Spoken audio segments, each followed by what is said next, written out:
Hello, good morning সবাইকে। কেমন আছো তোমরা সবাই? নিশ্চয়ই সবাই ভালো আছো, আমিও ভালোই আছি। আজকে হচ্ছে শুক্রবার 3 তারিখ। তো বেলা এখন অনেক বেজে গেছে, 9:35-40। অর্ধেক কাজকর্ম আমার সমস্ত বলতে গেলে হয়েই গেছে। এবার স্নান করবো, শুধু বিছানাপত্র গুছাবো আর স্নান করবো। মেয়ে গেছে বাথরুমে, মুখ ধুয়ে আসুক, তাকে খেতে দেবো। পরোটা করেছি, বেগুন ভাজা করেছি, দাঁড়াও তোমাদের দেখাচ্ছি। এই দেখুন, পরোটা বেগুন ভাজা করেছিলাম সকালবেলা। বড়মশাই খেয়ে দিয়ে ডিউটি গেল, মেয়ের জন্য আছে। মেয়ে বেগুন ভাজা খাবে না, শুধু হয়তো পরোটাটা খাবে চা দিয়ে। আর ফুলকপি আলু পোস্ত এই যে করে নিয়েছি, এটা দুপুরের ভাতের সাথে খাবে মেয়ে। যদি প্রতিদেব আসে সে খাবে, আর মেয়ে খাবে। আমি তো খাবো না, আজকে শুক্রবার জানো, আমি সেদ্ধ খাই। তো হচ্ছে এখন থেকে আমি আমার একটা নতুন ব্লগ শুরু করলাম। আমার একটা নতুন ব্লগে তোমাদের সবাইকে স্বাগত জানাচ্ছি। আজকে হচ্ছে বেলা হয়ে গেছে, তাড়াহুড়ো করছি। কী বলো তো, স্নান করবো, স্নান সেরে যাবো একটু কোঅপারেটিভ। দোকানের জিনিসপত্র মোটামুটি সমস্তই বাড়ন্ত হয়ে গেছে, 3 তারিখ যেহেতু। ওই জন্য একটু মেয়েও আছে, সাথে নিয়ে মেয়েকে নিয়ে বেরোবো। একটু যাবো ডাক্তারের কাছে। ওদের কলেজে বলেছিল তোমার হেপাটাইটিস বি যে ইঞ্জেকশানটা, ওটা নাকি দেবে। এখন মেসেজ করেছে, না তোমরা বাড়ি যখন গেছো তোমরা নিয়ে এসো। এবার ওটা নাকি পাওয়া যাচ্ছে না জানো। তবে আমার এই বাড়ির সামনে যে রেগুলার দেখে আমাদের ডাক্তারবাবু, উনি বলেছেন, আমি মঙ্গলবার গেছিলাম সকালে, উনি বলেছেন দিয়ে দেবে বলে। তো দিয়ে দেবে যখন, দেখা যাক। যাবো এখন, যাওয়ার সময় গোলবাজার যাওয়ার সময় একবার ওনার সাথে দেখা করব। উনি কবে দেবেন, ওনাকে বলেছি রবিবার কিন্তু মেয়ে আমার চলে যাবে।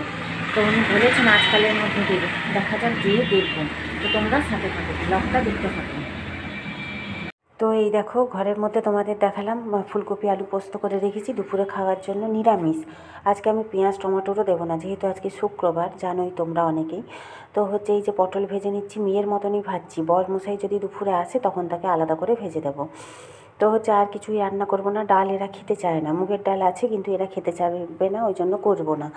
তো হচ্ছে এগুলো করে নিই, এখন স্নান করবো, পুজো সারবো, বেরোবো। এইগুলো হচ্ছে সেদ্ধ দেবো আমার ভাতে। এই বাসনগুলো ধোয়া, এগুলো আর একটু সাবান দিয়ে ধুয়ে নেবো, কারণ আজকে শুক্রবারে রান্না করব ছোটো গ্যাসে আমি ঘরের ভেতরে। তো এই যে অনেকক্ষণ পরে দেখছো, প্রায় 12:30 বেজে গেছে।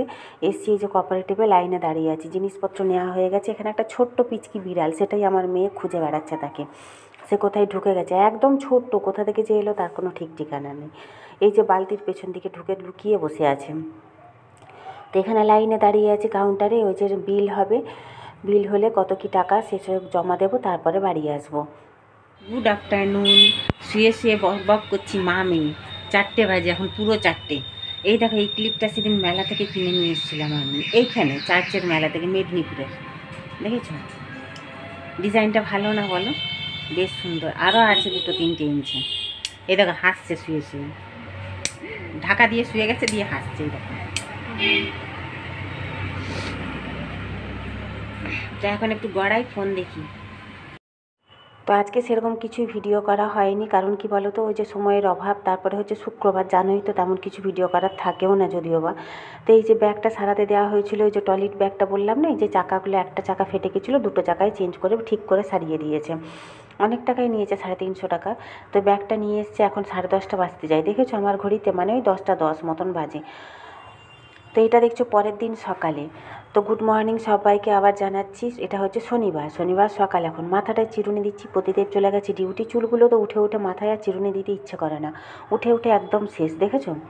ওটাই তোমাদের দেখাচ্ছি। চুলটা না কেটে দেবো, দেখেছো কেমন হয়ে গেছে চুলটা একটু ভাবছি কেটে দেবো, নিজেই কাটবো।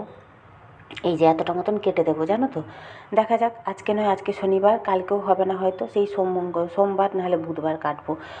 তো থাক, এখন যা আছে, কোথাও তো আর বেরোচ্ছিও না। আর চুল কে দেখছে বলো, একদম মাথাটার চুলগুলো উঠে শেষ হয়ে গেল। তো এখন চা করতে এসেছি মেয়ের জন্য। আমাদের চা খাওয়া হয়ে গেছে, বর্মশাই তো ডিউটি চলে গেছে, তোমাদের বললাম। এই দুধটা গতকালকের বাটিতে যেটা, আর এটা আজকের দুধ। মেয়ের জন্য অল্প করে চা বসিয়ে দিয়েছি। এখন স্নান হয়ে গেছে, একটু শাড়ি পরেছি আজকে, ইচ্ছে করলে একটু শাড়ি পরি, ওই জন্যই শাড়ি পরেছি। তো হচ্ছে এই যে দুধটা বসিয়ে দিচ্ছি, তারপরে অল্প কিছু রান্না করব। অবশ্য বর্মশাই আসবে আজকে দুপুরে খেতে, মেয়েও আছে বাড়িতে। একটু কিছু, মেয়েকে বললাম একটু চিকেন আনাবো, বলছে না আমার ভালো লাগছে না। তো কী খাবি না, যাই হোক একটু কিছু করে দাও, খেয়ে নেবো। তো হচ্ছে তোমার ওই জন্য যাই হোক একটু কিছু রান্না করব। তারপর আমি তো আজকে খাবো নিরামিষ, ওদের বাবা মেয়ের জন্য একটু কিছু করে দিলেই হয়ে যাবে। ভাবছি একটু ডিম করে দেবো। আমার ঘরে আবার ডিমের তরকারি কেউ খায় না। এই দেখো বিছানাপত্রের চাদরটা উঠিয়ে নিয়েছি, ভালো কাঁচা চাদর পেতে দিয়েছি, এই চাদরটা কালকে কাচবো। তো এখন এসছি যে বাড়ির সামনে ওই পাশটায় যেখানে কাপড় মেলাই ওইখানটা কুমড়ো গাছ হয়েছে, দেখেছোই তোমরা। একটু কুমড়ো ডগা তুলতে এসছি, অনেক দিন খাওয়া হয়নি, কিন্তু কি বলো তো আরেকজনকে কেটেছে, ওই জন্য বুঝতে পারছি না। তো ডগা অল্পই আছে এখানে, কুমড়োগুলো না হচ্ছে কিন্তু নষ্ট হয়ে যাচ্ছে। এই যে ফুল 3টে ওটাও নিয়ে এসেছি। তো দুপুরে রান্না হয়ে গেছে, ডাঁটা আলু বেগুন দিয়ে তরকারি করেছি, সর্ষে পোস্ত বাটা দিয়ে সিম ভাজা, কুমড়ো ভাজা। এই উচ্ছেটা পেকে গেছিলো, ওটা নিজের জন্য ভেজে নিয়েছি। উচ্ছে আলু সেদ্ধ করেছি, এটা ডিম আলু মাখা মেয়ের আর বরের জন্য। আর হচ্ছে টমেটো বাটি করেছি পেঁয়াজ দিয়ে। তো এই হচ্ছে দুপুরের আজকে রান্না। এখনও 1টা বাজেনি, ভাত বসিয়েছি। প্রতিদেব এসে গেছে এখনই, কিন্তু সে এক কাণ্ড করেছে। কি করেছে বলো তো? আসার সময় বাজারের সামনে থেকে একজন বাইরে বসেছিল, তার কাছ থেকে মাছ নিয়ে এসছে 2 রকমের। অল্পই নিয়ে এসছে, কিন্তু 2 রকম এনেছে। কী এনেছে তোমাদের দেখাচ্ছি। এই দেখো বাটা চারা মাছ নিয়ে এসছে, এই যে 6 পিস মতন।